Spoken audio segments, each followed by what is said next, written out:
জুলাইয়ের যে দুজন শহীদ, দুইজনের একজন আমার ইউনিয়নের, যার কথা আমি বললাম রবিউল ইসলাম লিমন ভাই, তাকে 52 ভোটের তালিকায় প্রকাশ করেছে ভুয়া শহীদ হিসেবে।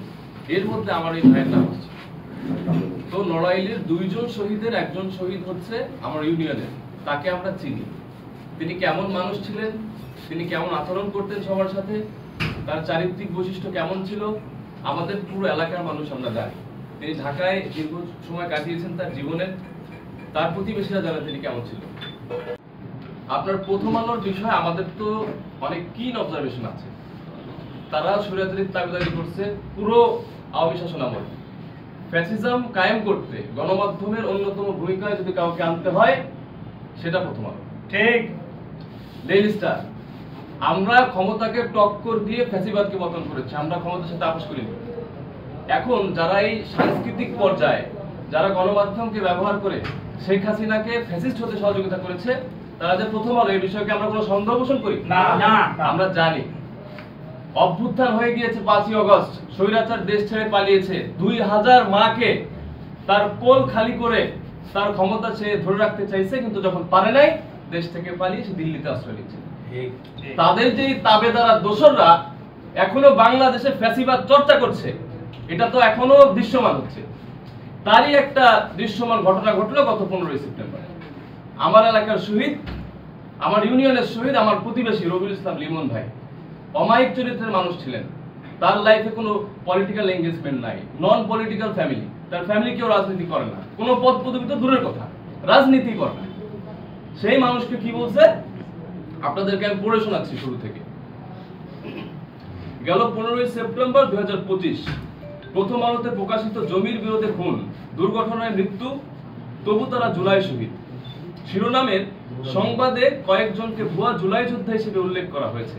প্রতিবেদনের একটি অংশে প্রজ্ঞাপনে পুলিশ, ছাত্রলীগ ও হামলাকারীর নাম উপশিরোনামে বলা হয়েছে। অভ্যুত্থান চলাকালীন রবিউল ইসলাম হাউস বিল্ডিং, যেটা উত্তরায়, হাউস বিল্ডিং এলাকায় পিস্তল দিয়ে এলোপাথারি গুলি করেছেন। আস্তাগফিরুল্লাহ। তার ছোড়া গুলিতে এক শিশু আহত হয়। গুলি শেষ হয়ে গেলে তিনি পালিয়ে যাওয়ার চেষ্টা করেন, তখন তাকে ধরে মারধর করা হয়, তার লাশ গাছে বেঁধে উল্টো করে ঝুলিয়ে রাখা হয়েছিল। এই তথ্য সম্পূর্ণ মিথ্যা এবং ভিত্তিহীন। এই তথ্য প্রথম আলো ছাপিয়েছে 15ই সেপ্টেম্বর তাদের লেখায়, এবং যে সাংবাদিকের লেখা ছাপিয়েছে তাকে আমরা বারংবার রিচ করার চেষ্টা করেছি, কিন্তু এই আল্লাহর বান্দা ফোন ধরেনি। সূত্রটা কোথায়, রেফারেন্সটা কোথায়, কোন তথ্য ভিত্তিতে তুমি বললে যে একজন মানুষ গুলি ছুঁড়েছে? কোন সূত্র, কোন তথ্য তা উল্লেখ করেনি। তারা কি করেছে? তখনকার গণমাধ্যমে প্রচারিত হয়েছে। তখনকার কোন গণমাধ্যম বলতে হবে না? সম্পূর্ণ ভুয়া। সম্পূর্ণ ভুয়া, এটা আমরা বুঝতে পারি। তো তখনকার গণমাধ্যম আর কি, কোন গণমাধ্যম বলতে হবে, কোন সাংবাদিক বলতে হবে, কোন মিডিয়াতে আসছে বলতে হবে, প্রিন্ট মিডিয়া আসছে না সোশ্যাল মিডিয়া আসছে বলতে হবে।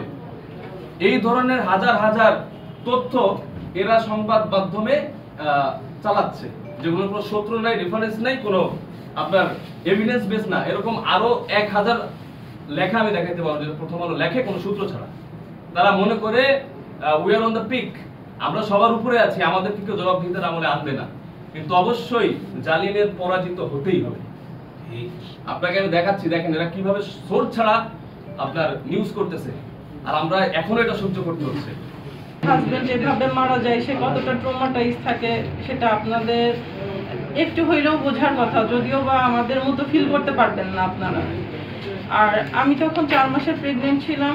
তো তারপরে আমার বাবুটা হয়, আমার বাবুর বয়স মাত্র 8 মাস।